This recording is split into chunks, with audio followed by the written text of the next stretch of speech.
What if the most powerful political move Black America could make wasn't choosing between two parties that take our vote for granted, but building our own Black-led party? I think the elections are so rigged, and we have to do something about it, and we're going to do something about it. But we cannot continue to have, and frankly, the Senate and the House, they ought to get together and they ought to pass the Save America Act so that you have voter ID, and it's so important you have proof of citizenship. Little thing like proof of citizenship. Are descendants of slaves really American, though? Yeah. What makes them American? Because they've been here. They've been here and they've fought in every single war since our country's founding. So yeah, I think people who shed blood, who fought for the soil of our land, regardless of the color of their skin, are more American than people who got here 2 years ago. Most of that blood has been white blood. I don't truly think some of these folks understand how long we've been in America. And for the ones who do, they're purposely saying this in order to try to distance us from America, to act like we're really from somewhere else, in order to make themselves feel better. Might have to drop a dime on this. For sure. You know what I'm saying? You gotta stop it. I don't like that shit. For sure, bro. I don't like that shit.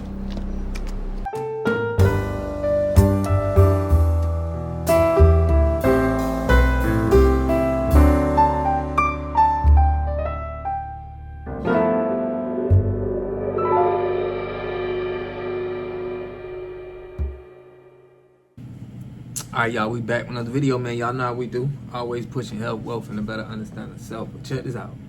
I'm going to show y'all in this video, we're going over how a lot of Black Americans are upset with both political parties, and they want to start our own political party, and they bringing up some hypocrisy on how these political parties play us, okay, on both sides. There's been a lot of statements about how Trump is fighting for the J6ers to get a form of reparations for what they've been through in storming the White House.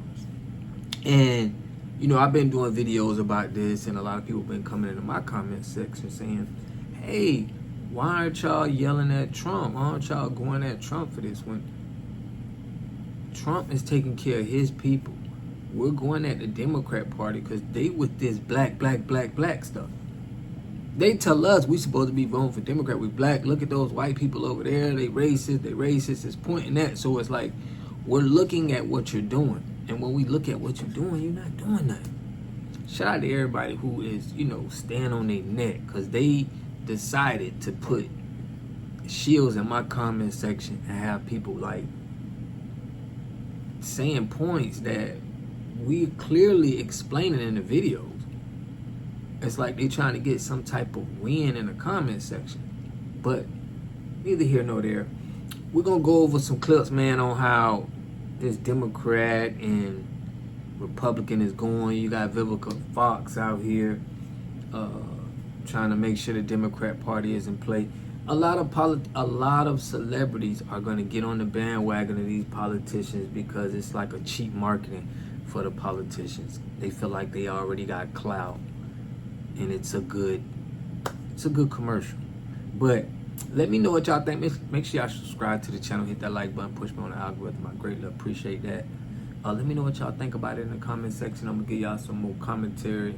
Let's get it. What if the most powerful political move Black America could make wasn't choosing between two parties that take our vote for granted, but building our own Black-led party? Please share this post with everybody Black. This is the strategy they've been trying to stop us from pursuing since the first time we tried in 1972 at the Gary Convention. This is what we'd have to do. To form a recognized political party in the United States, you must file for official party status in each state you intend to operate in. This involves gathering petition signatures, submitting articles of organization, establishing a party name, symbol, and charter, and registering with the Federal Election Commission. It's a bureaucratic red tape jumbo meant to deter you, but I will not be deterred. I love destroying red tape. We must hold a national convention and ratify a Black legislative agenda, a binding platform that every candidate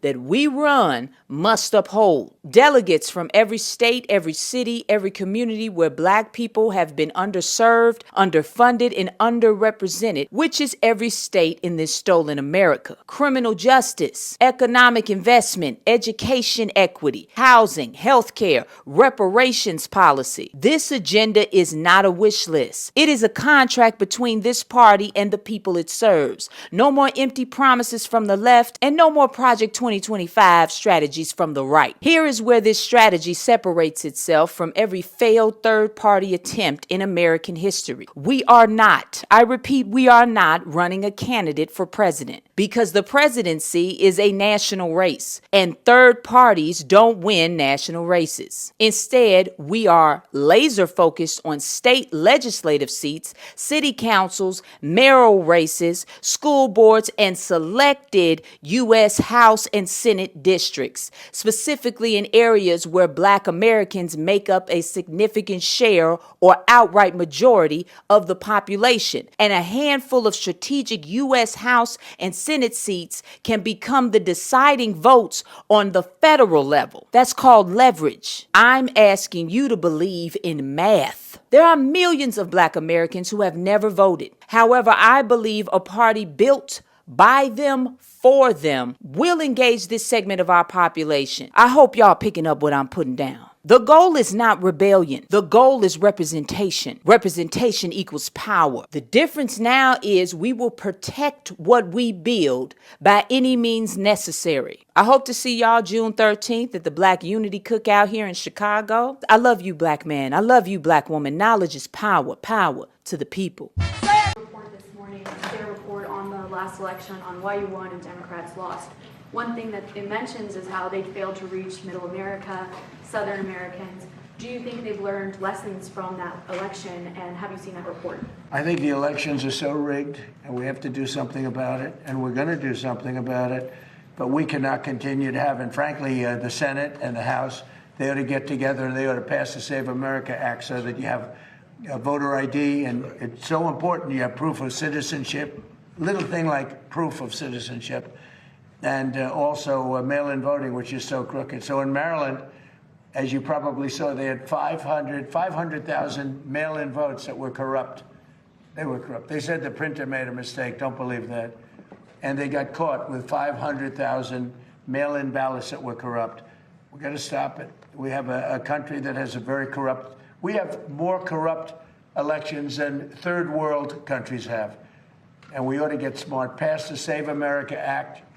That'll be a long way. You have voter ID, voter identification. I'll tell you what, the Democrat voters do want to pass, 87%. But the Democrat politicians don't want to pass. And the reason is they'd never be elected again. Because with their policy of open borders, transgender for everyone, I call it transgender mutilization of your children for everybody, men playing in women's sports, all of the stuff that they do, high taxes. They want a tax hike. They voted in favor of high taxes. They voted against a tax cut. They voted in favor of men playing in women's sports. I don't know what these people are thinking. The only way they can win is to cheat, and that's what they want to do. And we ought to pass the Save America Act. My name is John Alante McCauley. I'm with a grassroots organization called Flip Philly Red. We're here to offer you something different because you've been voting Democrat for the mayor's office for the past 70 years. In regard to resolution number 260437, this is a simple procedure to extend existing homes program budget for fiscal year 2027. This program was touted to be conservative friendly, but when I took a magnifying glass to it, my eyebrows raised. Because of the ICE out legislation, being an illegal alien is now a protected class under the city's Fair Practices Ordinance. Developers and independent contractors can't refuse to hire someone because of their immigration status or if they're an illegal alien. If they do, it will prevent them from attaining contracts for Mayor Sherrell Parker's home plan. That means if they hire them, they can't hire you. And if they hire you, you can't get a fair wage because that illegal alien would do it for cheaper. When you fight for illegal aliens, you fight against yourself. Why would I want to sign up for a plan that would take 20 plus years to pay back the principal and interest? 1.26 billion off of 800 million paid back. You look at me crazy for wearing a MAGA hat. I look at you crazy for allowing this mayor and the city council to raise your wage tax, property tax, the business income tax, realty transfer tax, sales tax, soda tax, hotel tax, parking tax, tax. Nowhere in the United States Constitution or the Pennsylvania State Constitution does it say government is responsible for providing housing. Maybe if Senator Dave McCormick challenged Ms. Taxum to Death Parker on free markets and capitalism, instead of eating cheesesteaks and passing out free food, we wouldn't have this problem. John Alante McCauley for PAGOP State Committee, Stacey Garrity for Governor. Are descendants of slaves really American, though? Yeah. What makes them American? Because they've been here. They've been here and they've fought in every single war since our country's founding. So yeah, I think people who shed blood, who fought for the soil of our land, regardless of the color of their skin, are more American than people who got here 2 years ago. Most of that blood has been white blood.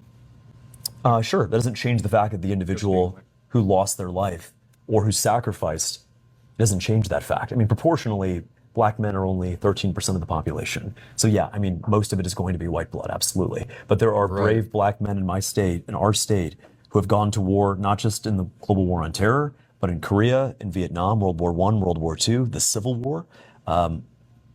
Their contributions matter just as much.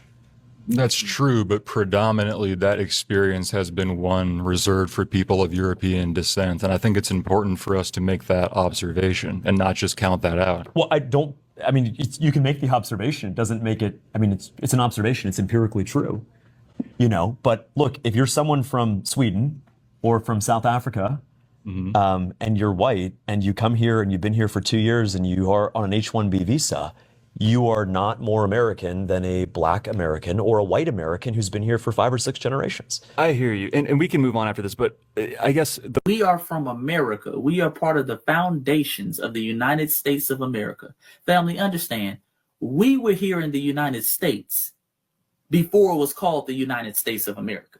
It was called the United States of America, and it was established in 1776. We were here before then. That's not even arguable, okay? That's non-negotiable. We were here before then, family. I don't truly think some of these folks understand how long we've been in America. And for the ones who do, they're purposely saying this in order to try to distance us from America, to act like we're really from somewhere else, in order to make themselves feel better. I was born here. My dad was born here. My granddad was born here. My mom was born here. My grandmom was born here. My great-grandmother was born here. My great-great-grandmother was born here. My great-great-great-great-grandmother was born here, and so on and so forth. I don't understand why you're trying to tell me who I am or how I should identify. All right, y'all, so there y'all see it, man. Let me know what y'all think about that in the comment section. We is going live tonight. Y'all see how they trying to put... Now, Fishback is going against Byron Donalds. In Florida, we got a whole discussion to have on that, so y'all look out for that discussion, because Byron Donald was kind of winning right now, but we got to make sure he ain't in there, because he don't stand for our reparations and what we represent here in Florida. But I appreciate everybody who tapped in. Make sure y'all hit that like button, subscribe button, push me on the algorithm. We is going live tonight, and we finna work on that new political party, man. Y'all stay tuned. We own it. I appreciate and love everybody who's been supporting. Let's get it. A community must have 3 things to have a community in it. You must have a wholly independent economic structure that can provide goods, service, products, and things for your own people, and jobs and tax bases for your own people. You should at least control 4 basic things. You should be trying to control water, food, medicine, and energy to be able to survive and compete. Here we got Mr. Pollock. He had a cornfield. He took advantage of a free water test from us, and this is what we found in this water. We found sulfur, we found hardness, and we solved these problems with an easy fix of 2 tanks. So get your free water test today. Stay blessed. Click the link below.